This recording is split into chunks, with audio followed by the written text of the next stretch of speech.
Hello friends, welcome to tricky PSC. Preliminary exam syllabus based special ക്ലാസ്സിലേക്ക് സ്വാഗതം.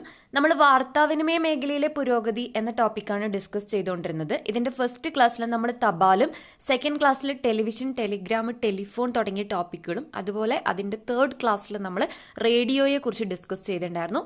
പിന്നെ മറ്റൊരു ക്ലാസ്സിൽ നമ്മൾ ഡിസ്കസ് ചെയ്തത് ഇതുമായി ബന്ധപ്പെട്ട് SSCRT ടെക്സ്റ്റ് ബുക്കിൽ ഒരു ചാപ്റ്റർ ഉണ്ട്, 10ാം ക്ലാസ്സിലെ കുട്ടികൾക്ക് പഠിക്കാനുള്ള ആ കാര്യങ്ങളാണ് നമ്മൾ ഡിസ്കസ് ചെയ്തിട്ടുണ്ടായിരുന്നത്. അപ്പോൾ വാർത്താവിനിമയ മേഖലയിൽ ഇനി നമുക്ക് ഡിസ്കസ് ചെയ്യാനുള്ള ഒരു ടോപ്പിക് എന്ന് പറയുന്ന പത്രം. ഇതുകൂടി കഴിഞ്ഞ് നമ്മൾ ഈ ഒരു ടോപ്പിക്ക് കംപ്ലീറ്റ് ആവും. അപ്പോൾ നമുക്ക് പത്രം എന്ന ടോപ്പിക്ക് ഡിസ്കസ് ചെയ്യാം. പത്രവുമായി ബന്ധപ്പെട്ട് നമുക്ക് പഠിക്കാനുള്ള ഫസ്റ്റ് പോയിന്റ് എന്ന് പറയുന്നത്, ലോകത്ത് ഏറ്റവും കൂടുതൽ പത്രം ഇറക്കുന്ന രാജ്യം എന്ന് പറയുന്നത് നമ്മുടെ ഇന്ത്യയാണ്. ലോകത്ത് ഏറ്റവും കൂടുതൽ പത്രം ഇറക്കുന്ന രാജ്യം ഇന്ത്യയാണ്. ഇന്ത്യൻ പത്രത്തിന്റെ പിതാവ് ജെയിംസ് അഗസ്റ്റസ് വിക്കി. ഇന്ത്യൻ പത്രപ്രവർത്തനത്തിന്റെ പിതാവ് ചലപതി റാവു. ഇന്ത്യൻ പത്രപ്രവർത്തനത്തിന്റെ വന്ധ്യവയോധികൻ തുഷാർ കാന്തി ഘോഷ്. ഇന്ത്യൻ പ്രസിന്റെ വിമോചകൻ ചാൾസ് മെറ്റ്കാഫ് പ്രഭു. ഈ 4 വ്യക്തികളെ നമുക്ക് കൺഫ്യൂഷൻ വരുന്നതാണ്. അപ്പോൾ ഒന്നിച്ച് പഠിച്ചു വെക്കുക. ഇന്ത്യൻ പത്രത്തിന്റെ പിതാവ് ജെയിംസ് അഗസ്റ്റസ് വിക്കിയാണ്. പത്രപ്രവർത്തനത്തിന്റെ പിതാവ് ചലപതി റാവു ആണ്. പത്രപ്രവർത്തനത്തിന്റെ വന്ധ്യവയോധികൻ തുഷാർ കാന്തി ഘോഷാണ്. ഇന്ത്യൻ പ്രസിന്റെ വിമോചകൻ ചാൾസ് മെറ്റ്കാഫ് പ്രഭു ആണ്. ക്ലിയർ ആണല്ലോ? ഓക്കെ.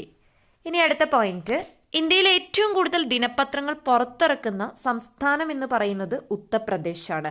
ഏറ്റവും കൂടുതൽ ദിനപത്രങ്ങൾ ഒന്ന് ജസ്റ്റ് ചിന്തിച്ചാൽ മതി. ജനസംഖ്യ ഏറ്റവും കൂടുതൽ ഉത്തർപ്രദേശിലാണ്. അതുകൊണ്ട് തന്നെ ഏറ്റവും കൂടുതൽ ആളുകൾക്ക് പത്രം വേണം. സോ ഏറ്റവും കൂടുതൽ ദിനപത്രം പുറത്തിറക്കുന്ന സംസ്ഥാനം ഉത്തർപ്രദേശ്. എന്നാൽ ഇന്ത്യയിൽ ഏറ്റവും കൂടുതൽ ഭാഷകളിൽ ദിനപത്രം പുറത്തിറക്കുന്നത് ന്യൂഡൽഹിയാണ്. അതും നമുക്ക് ഒന്ന് കണക്ട് ചെയ്താൽ കിട്ടും. കാരണം ന്യൂഡൽഹിയിലാണ് ഒരുപാട് ആളുകൾ ജോലിക്കും മറ്റുമൊക്കെ ആയിട്ട് പല പല സ്ഥലങ്ങളിൽ നിന്ന് വരുന്നത്. അപ്പോൾ അവിടെ എന്താണ്, പല പല ഭാഷകളിലുള്ള ആളുകൾ അവിടെ ജീവിക്കുന്നുണ്ട്. അപ്പോൾ ഏറ്റവും കൂടുതൽ ഭാഷകളിലുള്ള ദിനപത്രങ്ങൾ അവിടെ പുറത്തിറക്കുന്നു. ഓക്കെ. മറ്റൊരു കാര്യം, നമ്മൾ പണ്ടൊക്കെ പഠിച്ചിട്ടുണ്ടായിരുന്നു, പത്രങ്ങൾ പുറത്തിറങ്ങാത്ത സംസ്ഥാനമാണ് അരുണാചൽ പ്രദേശ്. എന്നാൽ ഇപ്പോൾ അരുണാചൽ പ്രദേശിൽ നിന്നും പത്രം പ്രസിദ്ധീകരിക്കുന്നുണ്ട്. അരുണാചൽ പ്രദേശിൽ നിന്നും പ്രസിദ്ധീകരിക്കുന്ന ആദ്യത്തെ ഹിന്ദി ദിനപത്രത്തിന്റെ പേരാണ് അരുണഭൂമി. ആ പോയിന്റ് ഓർത്തു വെക്കണം. ഓക്കെ. ഇനി ശ്രദ്ധിക്കൂ, ഇന്ത്യയിലെ ഏറ്റവും കൂടുതൽ പത്രങ്ങൾ പുറത്തിറക്കുന്ന ഭാഷ എന്ന് പറയുന്നത് നമ്മുടെ രാഷ്ട്രഭാഷയായ ഹിന്ദിയിലാണ്. ഏറ്റവും കൂടുതൽ പത്രങ്ങൾ പുറത്തിറക്കുന്ന രണ്ടാമത്തെ ഭാഷ എന്ന് പറയുന്നത് ഇംഗ്ലീഷാണ്. 1ാം സ്ഥാനം ഹിന്ദിക്കാണ്, 2ാം സ്ഥാനം ഇംഗ്ലീഷാണ്. പത്രവുമായി ബന്ധപ്പെട്ട് കുറച്ച് ദിനങ്ങൾ പഠിക്കാം. ഇന്ത്യൻ ന്യൂസ് പേപ്പർ ദിനം എന്ന് പറയുന്നത് ജനുവരി 29, അല്ലെങ്കിൽ ഇന്ത്യൻ പത്ര ദിനം എന്ന് പറയുന്നത് ജനുവരി 29. ദേശീയ പ്രസ് ദിനം എന്ന് പറയുന്നത് നവംബർ 16 ആണ്. ലോക പത്ര സ്വാതന്ത്ര്യ ദിനം മെയ് 3 ഡേറ്റ് എല്ലാം ഓർത്തു വയ്ക്കുക. ഇന്ത്യൻ പത്ര ദിനം അല്ലെങ്കിൽ ന്യൂസ് പേപ്പർ ദിനം ജനുവരി 29, ദേശീയ പ്രസ് ദിനം നവംബർ 16, ലോക പത്ര സ്വാതന്ത്ര്യ ദിനം മെയ് 3. ഇനി നമുക്ക് പത്രങ്ങളിലേക്ക് മെല്ലെ കടക്കാം. ഇന്ത്യയിലെ ആദ്യത്തെ ദിനപത്രം ബംഗാൾ ഗസറ്റാണ്. 1780 ഇന്ത്യയിലെ ആദ്യത്തെ ദിനപത്രമായ ബംഗാൾ ഗസറ്റ് പുറത്തിറക്കിയത്. ഈ ബംഗാൾ ഗസറ്റ് ആരംഭിച്ചത് ജെയിംസ് അഗസ്റ്റസ് ഹിക്കിയാണ്. ഓക്കെ, ജെയിംസ് അഗസ്റ്റസ് ഹിക്കിയാണ് ഇന്ത്യയിലെ ആദ്യത്തെ ദിനപത്രമായ ബംഗാൾ ഗസറ്റ് പുറത്തിറക്കിയത്. ബംഗാൾ ഗസറ്റ് കൽക്കട്ടയിൽ നിന്നാണ് പ്രസിദ്ധീകരിച്ചത്. അതുകൊണ്ട് തന്നെ ഇത് തുടക്കത്തിൽ അറിയപ്പെട്ടത് കൽക്കട്ട ജനറൽ അഡ്വർടൈസർ എന്നാണ്. ഓക്കെ, കൽക്കത്തയിൽ നിന്ന് ആരംഭിച്ചു. അതുകൊണ്ട് ഇത് തുടക്കത്തിൽ അറിയപ്പെട്ട പേര് കൽക്കട്ട ജനറൽ അഡ്വർടൈസർ എന്നാണ്. ബംഗാൾ ഗസറ്റ് പ്രസിദ്ധീകരിച്ച ഭാഷ എന്ന് പറയുന്നത് ഇംഗ്ലീഷ് ഭാഷയാണ്. ഇംഗ്ലീഷ് ഭാഷയിലാണ് ബംഗാൾ ഗസറ്റ് പ്രസിദ്ധീകരിച്ചത്. ഇനി നമുക്ക് പഠിക്കാനുള്ളത് ബോംബെ സമാചാറാണ്. പ്രസിദ്ധീകരണം തുടരുന്ന ഇന്ത്യയിലെ ഏറ്റവും പഴയ പത്രമാണ് ബോംബെ സമാചാർ എന്ന് പറയുന്നത്. ഇന്ത്യയിൽ ഏറ്റവും പഴയ പത്രം എന്നല്ല, പ്രസിദ്ധീകരണം തുടരുന്ന ഇന്ത്യയിലെ ഏറ്റവും പഴയ പത്രമാണ് ബോംബെ സമാചാർ. 1822 ബോംബെ സമാചാർ സ്ഥാപിച്ചത് ഫർദുൻജി മാർസ്ബാൻ എന്ന വ്യക്തിയാണ്. ഓക്കെ, ആരാണ് സ്ഥാപിച്ചത്? ഫർദുൻജി മാർസ്ബാൻ. ബോംബെ സമാചാർ ഏത് ഭാഷയിലാണ് പ്രസിദ്ധീകരിച്ചത് എന്ന് ചോദിച്ചാൽ ഗുജറാത്തി ഭാഷയിലാണ് പ്രസിദ്ധീകരിച്ചത്. പ്രസിദ്ധീകരണം തുടരുന്ന ഇന്ത്യയിലെ ഏറ്റവും പഴയ പത്രമാണ് ബോംബെ സമാചാർ. അത് സ്ഥാപിച്ചത് ഫർദുൻജി മാർസ്ബാൻ ആണ് 1822. ഇത് ഗുജറാത്തി ഭാഷയിലാണ് പ്രസിദ്ധീകരിച്ചത്. ഇന്ത്യയിൽ ആദ്യത്തെ സായാഹ്ന പത്രം അതാണ് ദി മദ്രാസ് മെയിൽ എന്ന് പറയുന്നത്. PSC ചോദിച്ചിട്ടുണ്ട്, ഇന്ത്യയിൽ ആദ്യത്തെ സായാഹ്ന പത്രം ദി മദ്രാസ് മെയിൽ. ഇന്ത്യയിൽ ആദ്യത്തെ ന്യൂസ് പേപ്പർ ഏതാണ്?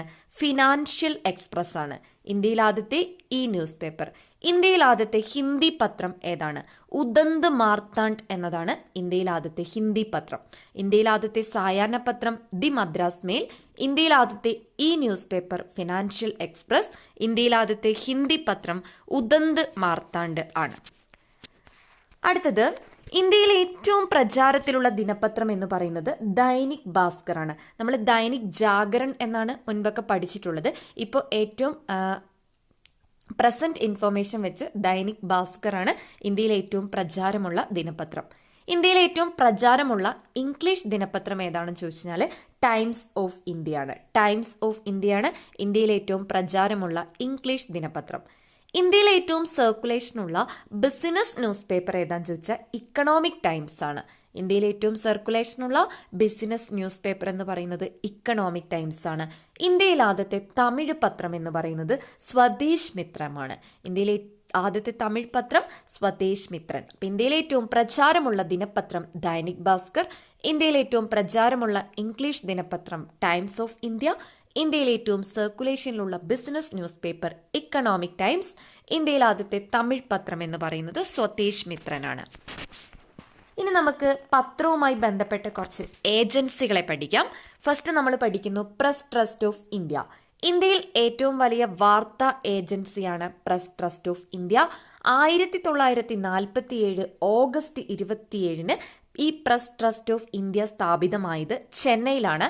എന്നാൽ പ്രസ് ട്രസ്റ്റ് ഓഫ് ഇന്ത്യ പ്രവർത്തനം ആരംഭിക്കുന്നത് 1949 ഫെബ്രുവരി 1 ഇന്ത്യയിൽ ഏറ്റവും വലിയ വാർത്താ ഏജൻസിയാണ് പ്രസ് ട്രസ്റ്റ് ഓഫ് ഇന്ത്യ.